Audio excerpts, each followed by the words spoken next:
Everyone, स्वागत है आप सभी का डेली करंट अफेयर्स के इस नए वीडियो में। आज हम 15 अक्टूबर की वीडियो को देखेंगे, करंट अफेयर्स को देखेंगे, ठीक है। इससे पहले हम वीडियो शुरुआत करें, आप सभी को नवरात्रि की हार्दिक शुभकामनाएं। चलिए वीडियो स्टार्ट करते हैं। आज का पहला करंट अफेयर्स में है अंतर्राष्ट्रीय मुद्रा कोष, ठीक है, IMF क्यों चर्चा में आ गया है। तो अंतर्राष्ट्रीय मुद्रा कोष यानी IMF द्वारा वर्ल्ड इकोनॉमिक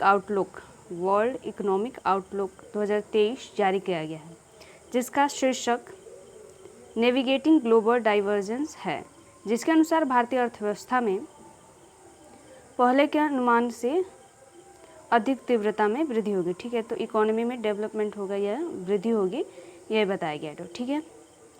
तो क्यों चर्चा में है, इसने एक रिपोर्ट जारी की है, वर्ल्ड इकोनॉमिक आउटलुक रिपोर्ट 2023 जारी किया है, ठीक है। तो इसको नोट कर ले। वर्ल्ड इकोनॉमिक आउटलुक रिपोर्ट कौन जारी करता है, तो IMF जारी करता है, ठीक है। इसके बारे में और देखेंगे। चलिए अब देखते हैं अंतर्राष्ट्रीय मुद्रा कोष यानी इंटरनेशनल मॉनेटरी फंड IMF क्या है, ठीक है। तो IMF एक अंतर्राष्ट्रीय संगठन है जो वैश्विक आर्थिक विकास और वित्तीय स्थिरता को बढ़ावा देता है, अंतर्राष्ट्रीय व्यापार को प्रोत्साहित करता है तथा गरीबी को कम करने में सहायता करता है। यहाँ पे ध्यान देना है, गरीबी को भी कम करने में सहायता करता है। इकोनॉमिकली तो सपोर्ट करता ही है, गरीबी को भी कम करता है, ठीक है। तो ऐसा कभी पूछ सकता है कि या ऑप्शन में दे दे कि गरीबी को भी कम करने में सहायता करता है या नहीं करता है IMF, तो करता है, ठीक है। तो ये एक सिंपल सी डेफिनेशन है या उसके बारे में बताया गया है कि एक अंतर्राष्ट्रीय संगठन है जो आर्थिक विकास, वैश्विक आर्थिक और वित्तीय स्थिरता को बढ़ावा देने और अंतर्राष्ट्रीय व्यापार को प्रोत्साहित करने के साथ साथ गरीबी को भी कम करने में सहायता करते हैं। आप इसको नोट कर ले कि ये गरीबी को भी कम करने में सहायता करते हैं। आप शॉर्ट नोट्स बनाते चलिए, जैसे जो भी फैक्चुअल चीज़ है उसको नोट करते चलिए। जैसे इसमें मैंने बोला कि गरीबी को कम करने में सहायता करता है, इससे पहले इसमें क्या था, वर्ल्ड इकोनॉमिक आउटलुक रिपोर्ट कौन जारी करता है, तो अंतर्राष्ट्रीय मुद्रा कोष। ऐसे लिखते चलिए, ठीक है, पिन पॉइंट तरीके से। अब देखें, कह रहा है कि इसकी स्थापना यानी अंतर्राष्ट्रीय मुद्रा कोष की स्थापना 1945 में ब्रेटन वुड्स सम्मेलन में की गई थी, ठीक है, ब्रेटन वुड्स सम्मेलन में की गई थी। तो यहाँ पे ये फैक्ट है, स्थापना कब की गई थी, ब्रेटन और किस सम्मेलन में की गई पूछ सकता है, तो ब्रेटन वुड्स सम्मेलन में की गई थी। इसी टाइम पे यानी इसी सम्मेलन में एक और अंतर्राष्ट्रीय संस्था का गठन किया गया था, वो कौन है बताइए। चलिए, अगर आपको पता है तो वर्ल्ड बैंक, ठीक है, विश्व बैंक की स्थापना की गई थी। आप कमेंट में बता सकते हैं कि वर्ल्ड बैंक का पहले नाम क्या था जब इसकी स्थापना किया गया था, ठीक है, और कब वर्ल्ड बैंक नाम दिया गया इसको, तो आप इसको कमेंट में ज़रूर बताइएगा। चलिए देखते हैं अंतर्राष्ट्रीय मुद्रा कोष, ठीक है। अब इसके पहले इस तरह देखा हमने कि स्थापना कब हुई थी, ठीक है। फैक्ट्स ये था, 2 फैक्ट्स थे, इसको नोट कर लिया होगा आपने। और इसमें देखते हैं, उसके और गहराई में चलते हैं। तो IMF की औपचारिक जो स्थापना कब की गई थी, यहाँ पे नोट कर लीजिए। औपचारिक यानी स्थापित हुआ था, डेट क्या है, 27 दिसंबर 1945 को, 27 दिसंबर 1945 को किया गया था। संयुक्त राज्य अमेरिका के वाशिंगटन शहर में हुई थी, ठीक है। और इसने वास्तविक रूप से 1 मार्च 1947 से कार्य करना आरंभ किया। साथ लास्ट में हम क्विज भी करेंगे, ठीक है, क्वेश्चन होगा, उसका आंसर आपको कमेंट में करना है, सारे क्वेश्चन का जो मैंने पूछा मैं पूछूंगी उसको, ठीक है। तो यहाँ पे ये नोट कर लीजिए, IMF की औपचारिक स्थापना कब हुई थी, डेट नोट कर लीजिए, ठीक है। 27 दिसंबर 1945 को किस राज्य में की गई थी, तो अमेरिका में, वाशिंगटन में, ठीक है। और इसने कार्य करना प्रारंभ कब किया था, तो 1 मार्च 1947 से कार्य करना आरंभ किया था, ठीक है। तो ये IMF के बारे में है। उसके बाद इसके बारे में और कुछ जानते हैं। जैसे IMF का उद्देश्य क्या है, अंतर्राष्ट्रीय मौद्रिक प्रणाली की स्थिरता सुनिश्चित करना। यह विनिमय दरों अंतर्राष्ट्रीय भुगतान की प्रणाली है जो देशों यानी और उनके नागरिकों को एक दूसरे के साथ लेन देन करने में सक्षम बनाती है, ठीक है। तो ये नेक्स्ट देखते हैं इसी के बारे में, ठीक है।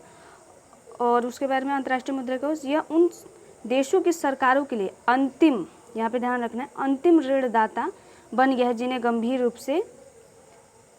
गंभीर मुद्रा संकट से जूझना पड़ा। जैसे हमने 1991 में हमने IMF की सहायता ली थी, ठीक है, और अपनी अर्थव्यवस्था को हमने खोला था।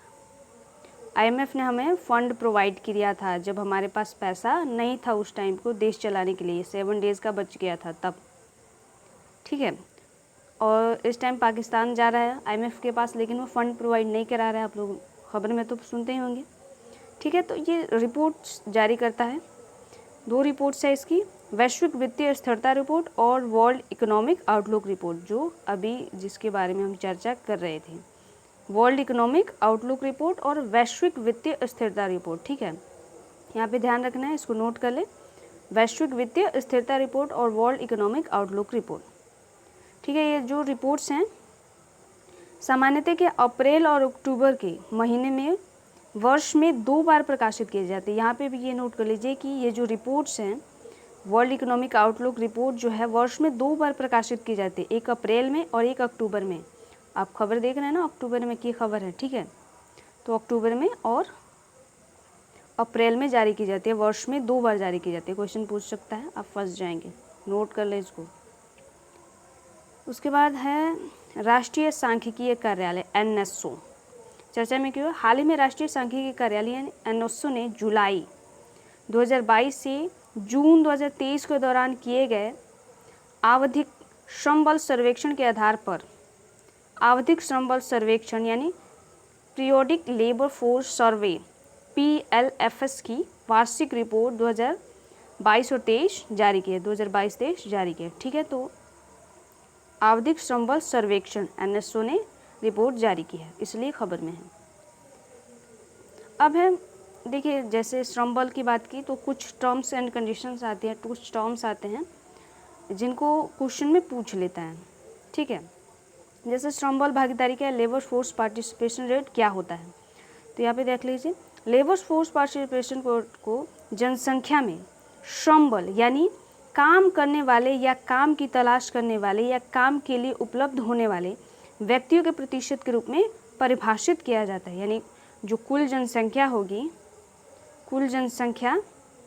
होगी उसमें से श्रम बल को घटाएंगे तो हमें परसेंटेज का पता चल जाएगा कि कितनी परसेंटेज जो जनसंख्या है वो श्रम बल में आएगी। जैसे मान लीजिए अगर हमारी जनसंख्या 100 लोगों की है और उसमें से 10 लोग जो हैं या 11 लोग कहे या 12 कर ले, जितनी आपकी मर्जी यहाँ पे कर ले, और बाई 100 नीचे से करें तो उतना परसेंट हमारा निकल जाए कि उतने परसेंट लोग श्रम बल में आते हैं, ठीक है।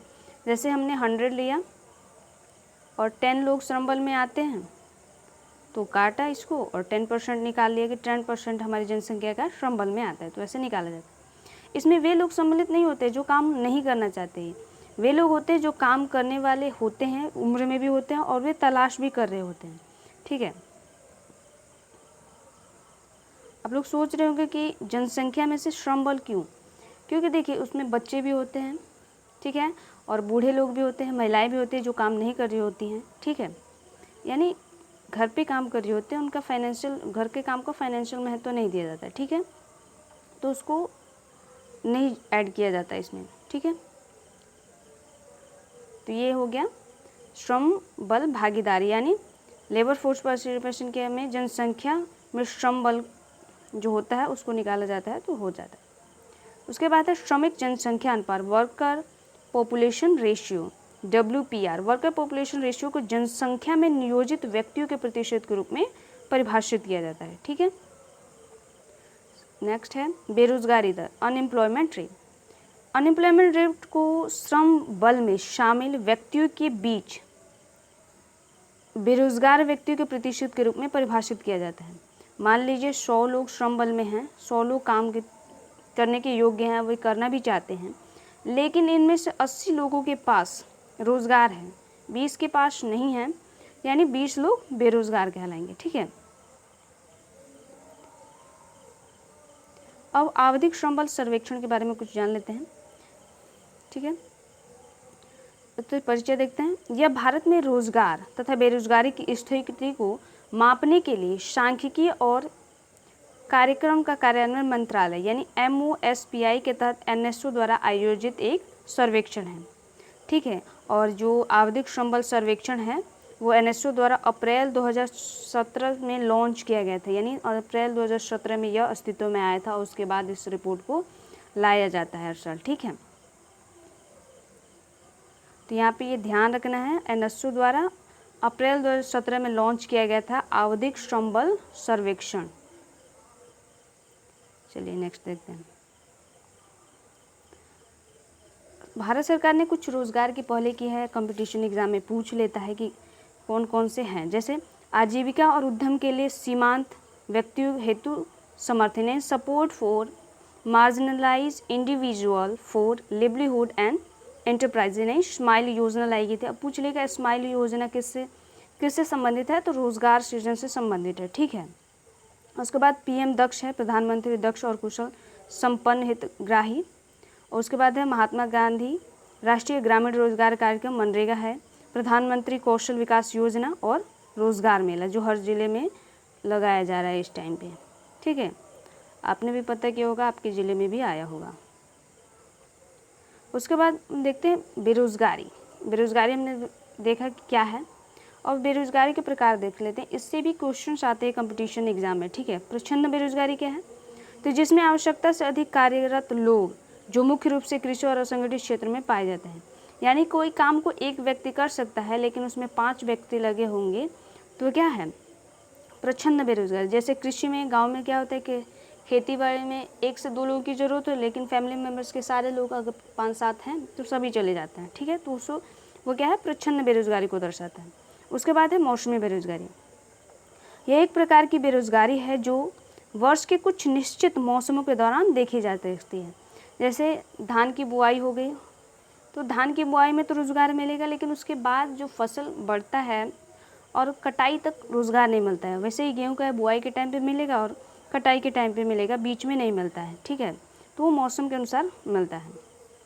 उसके बाद है संरचनात्मक बेरोजगारी। यह उपलब्ध नौकरियों और श्रमिकों के कौशल के बीच बेमेल से उत्पन्न होता है। जैसे इंजीनियर्स की ज़रूरत है लेकिन इंजीनियर्स नहीं मिल रहे हैं, लेबर मिल रहे हैं, तो क्या है, संरचना के कारण बेरोजगारी है। उसके बाद है चक्रीय बेरोजगारी।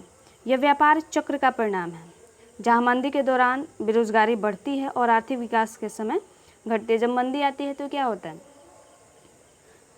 रोज़गार घटने लगता है, महंगाई बहुत ज़्यादा होने लगती है, ठीक है, काम वगैरह नहीं मिलते हैं, तो उसे चक्रीय बेरोजगारी मिलेगा। उसके बाद है तकनीकी बेरोजगारी। यह प्रौद्योगिकी में बदलाव के कारण नौकरियों का नुकसान होता है, ठीक है। जब टेक्नोलॉजी आती है कंप्यूटर्स वगैरह से, इससे क्या होता है, तकनीकी आने से उस बेरोजगारी में बढ़ती है। उसके बाद है संघर्षात्मक बेरोजगारी। संघर्षात्मक बेरोजगारी का ऐसे जब कोई व्यक्ति नई नौकरी की तलाश या नौकरी के बीच स्विच कर रहा होता है तो यह नौकरी के बीच के समय अंतराल को संदर्भित करता है। जैसे मैंने एक जॉब किया, टीचर का एक जॉब किया, कोई भी जॉब किया, एक उसको बीच में स्विच कर दिया क्योंकि मुझे अच्छी सैलरी नहीं मिल रही थी, ठीक है। उसके बाद मैंने दूसरा ज्वाइन किया, तो उसके बीच का जो टाइम पीरियड लगा, चाहे 1 महीना लगा, 10 दिन लगा, 20 दिन लगा, 2 साल लगा, 4 साल, जितना भी टाइम लगा, वो संघर्षात्मक बेरोजगारी के तहत आएंगे, ठीक है। उसके बाद है सुभेद रोजगार। इसका तात्पर्य है कि लोग बिना उचित नौकरी अनुबंधन के अनौपचारिक रूप से कार्य कर रहे हैं तथा इनके लिए कोई कानूनी सुरक्षा उपलब्ध है। जैसे लेबर मजदूर, ठीक है, 2-4 दिन का काम मिला वो कर लिए, कोई कॉन्ट्रैक्ट पे तो उनको रखा नहीं गया है, तो वो सुभेद रोजगार है, ठीक है। उसके बाद है वैश्विक नवाचार सूचकांक GII 2023 ग्लोबल इनोवेशन इंडेक्स, ठीक है। इसके बारे में जानते हैं। वैश्विक नवाचार सूचकांक किसी अर्थव्यवस्था के नवाचार पारिस्थितिकी तंत्र के प्रदर्शन का आकलन करने के लिए एक प्रमुख उपाय है, ठीक है। वैश्विक नवाचार सूचकांक कौन जारी करता है, तो विश्व बौद्धिक संपदा संगठन विपो, विश्व बौद्धिक संपदा संगठन विपो जारी करता है। वैश्विक नवाचार सूचकांक GII कौन जारी करता है, WIPO, ठीक है। और GI बिना किसी आधार वर्ष के, इसका कोई आधार वर्ष नहीं है, प्रतिवर्ष प्रकाशित किया जाता है, ठीक है। तो यहाँ पे ध्यान रखना है ये कब, हमेशा यानी हर वर्ष प्रकाशित की जाती है। कौन प्रकाशित करता है, नोट कर लें वैश्विक नवाचार सूचकांक तो बौद्धिक संपदा संगठन विपो और प्रतिवर्ष प्रकाशित किया जाता है, इसका कोई आधार वर्ष नहीं है। ठीक है, नेक्स्ट देखते हैं इसमें। और ये जो जारी की गई है इसमें शीर्ष 5 देशों के नाम देख लेते हैं। स्विट्जरलैंड, स्वीडन, संयुक्त राज्य अमेरिका, ब्रिटेन और सिंगापुर। इसको याद कर लेना है और नोट भी कर लेना है। स्विट्जरलैंड, स्वीडन, संयुक्त राज्य अमेरिका, ब्रिटेन और सिंगापुर वैश्विक नवाचार सूचकांक में शीर्ष 5 देशों में है। वही अंतिम 5 देश में है गिनी, माली, बुरुंडी, नाइजर और अंगोला। ठीक है, अब भारत की स्थिति देख लेते हैं। तो भारत का अगर स्थान देखो वैश्विक नवाचार सूचकांक में तो 40वां है। ठीक है, और 2022 में भी 40वां ही था। ठीक है, लेकिन भारत 13 वर्षों से इनोवेशन अचीवर रहा है, यानी नए नए इनोवेशन कर रहा है। ठीक है, तो भारत की रैंकिंग यहाँ पे ध्यान रखनी है। भारत की रैंकिंग 40वीं है। ठीक है, 2022 में भी थी और इस बार भी है, 2023 में भी है। और इनोवेशन अचीवर रहा है। उसके बाद है नाविक। नाविक क्या है? एक नेविगेशन सिस्टम है, सैटेलाइट है, जैसे जीपीएस है वैसा ही नाविक है। ठीक है, भारत का है नाविक और इसका निर्माण किसने किया है? इसरो द्वारा किया गया है। ठीक है, नाविक को पहले भारतीय क्षेत्रीय नेविगेशन सैटेलाइट के नाम से जाना जाता है। नाविक को क्या कहता? इसका पहला नाम था, नाविक को नाम क्या था? भारतीय क्षेत्रीय नेविगेशन सैटेलाइट सिस्टम। क्षेत्रीय नेविगेशन सैटेलाइट सिस्टम यानी भारत के लिए है। ठीक है, उसके बाद देख लेते हैं विश्व में किसके पास है ये। ठीक है, सैटेलाइट, जैसे अमेरिका का जीपीएस जो हम यूज करते हैं। ठीक है, रूस का ग्लोनास है, यूरोपीय संघ का गैलीलियो है और चीन का बाइडू है। ठीक है, ये इंटरनेशनल लेवल पे है। और क्षेत्रीय में एक जापान का है जेनिथ सैटेलाइट सिस्टम QJSS और भारत का नाविक है। तो इसको नोट कर ले, अमेरिका का जीपीएस, रूस का ग्लोनास, यूरोपीय संघ का गैलीलियो और चीन का बाइडू। ठीक है, और जापान का भी है। ऐसे नाम दे देगा किसका अपना एक सैटेलाइट है या नाविक। ठीक है, और भारत का भी देगा तो और इनका भी देगा, तो आपको पता होगा कि 6 के पास ही है। क्षेत्रीय इनके पास है और नेशनल लेवल पे इनके पास है। चलिए अब देखते हैं कि हमने क्या क्या देखा, क्या क्या पढ़ा था। वर्ल्ड इकोनॉमिक आउटलुक रिपोर्ट याद है आपको? ठीक है, कौन जारी करता था? तो IMF देखा हमने। आवधिक श्रम बल सर्वेक्षण, ठीक है, 2017 से जारी किया जाता है। और वैश्विक नवाचार सूचकांक और नाविक। ठीक है, भारत की रैंकिंग इसमें 40वीं थी वैश्विक नवाचार सूचकांक में। अब चलते हैं क्वेश्चंस पे, आपको इसका आंसर कमेंट में देना है। ठीक है, पहला, वर्ल्ड इकोनॉमिक आउटलुक रिपोर्ट कौन जारी करता है? कमेंट में पिन कर दें। IMF की स्थापना कब की गई थी? डेट के साथ बताना है। IMF की स्थापना किस शहर में की गई थी? इसको भी बताना है, कमेंट में करते जाना है। वैश्विक वित्तीय स्थिरता रिपोर्ट कौन जारी करता है? नेक्स्ट है, वर्ल्ड इकोनॉमिक आउटलुक एक वर्ष में कितनी बार जारी किया जाता है? आवधिक श्रम बल सर्वेक्षण की शुरुआत किस वर्ष की गई थी? नेक्स्ट है, वैश्विक नवाचार सूचकांक कौन जारी करता है? उसके बाद है, वैश्विक नवाचार सूचकांक कितने वर्षों में जारी की जाती है? वैश्विक नवाचार सूचकांक में भारत का कौन सा स्थान है और जीपीएस किस देश का है? ठीक है, जीपीएस किस देश की नेविगेशन सिस्टम है? सो आप इसका एक स्क्रीनशॉट ले लें और उसका कमेंट में आंसर ज़रूर दीजिएगा, ताकि इससे पता चले कि आप लोगों ने जो पढ़ा अभी आप लोगों को अभी तक रिकॉल है या कि अभी ही भूल गए हैं। ठीक है, तो आई होप आप लोगों को अच्छा लगा होगा। चलिए, थैंक यू।